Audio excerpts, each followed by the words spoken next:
अर्थव्यवस्था की रीढ़ है,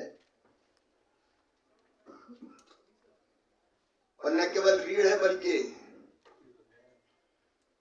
देश की जनता के लिए सबसे ज्यादा जरूरी है। इसलिए हमने तय किया कि कृषि कॉन्फ्रेंस, रबी कॉन्फ्रेंस एक दिन की नहीं 2 दिन की होगी। कल रबी कॉन्फ्रेंस में सभी राज्य से आए हुए अधिकारी गणों ने विचार विमर्श किया, अलग अलग राज्य के प्लानिंग्स पर चर्चा हुई, और फिर 6 विषय हम लोगों ने तय किए थे कि जिन पर चर्चा की आवश्यकता थी। तो 6 ग्रुप बनाए गए, अलग अलग राज्यों के अधिकारियों ने मिलकर उन 6 ग्रुप में विचार किया। वो जो 6 ग्रुप थे, पहला था जलवायु सहनशीलता, प्राकृतिक खेती, नेचुरल फार्मिंग, सॉइल हेल्थ और फर्टिलाइजर का मैनेजमेंट। खेती के लिए सबसे जरूरी है, जो दूसरे ग्रुप ने विचार किया, गुणवत्तापूर्ण आदान मतलब अच्छे बीज, पेस्टिसाइड्स की उपलब्धता, खाद, इस पर दूसरे ग्रुप ने विचार किया। फिर क्रॉप डाइवर्सिफिकेशन, फसल का विविधीकरण। हमारे पास गेहूं और धान, राइस और व्हीट का पर्याप्त भंडार है, लेकिन ऑयल सीड्स मतलब तिलहन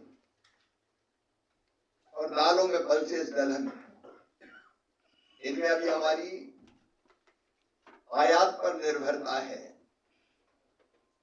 इसलिए दलहन और तिलहन मिशन भारत सरकार ने बनाया है, उस पर बल देने के लिए कैसे आत्मनिर्भर हो उस पर विचार किया। हार्टिकल्चर किसान की आय तेजी से बढ़ाता है, इसलिए एक ग्रुप ने बागवानी के विविधीकरण पर कैसे हार्टिकल्चर को बढ़ावा दें उस पर चर्चा की। फिर उत्पादन बढ़ाना है, लागत घटाना है, तो एक चीज और जरूरी है, वो एक्सटेंशन, विस्तार। उसमें राज्यों का कृषि का अमला और कृषि विज्ञान केंद्र की उसमें जो भूमिका है उस पर एक ग्रुप ने चर्चा की, और एक केंद्र प्रायोजित सेंट्रल स्पॉन्सर्ड जो स्कीम्स है उसको ढंग से नीचे तक कैसे पहुंचाया जाए उस पर चर्चा की।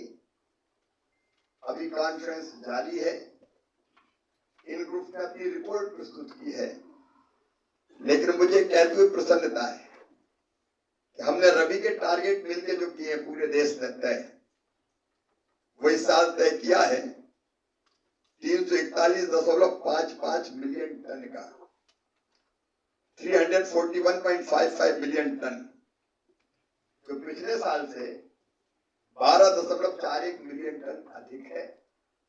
और उसके लिए हर एक राज्य का हम लोग रोड मैप बनाने का काम कर रहे हैं।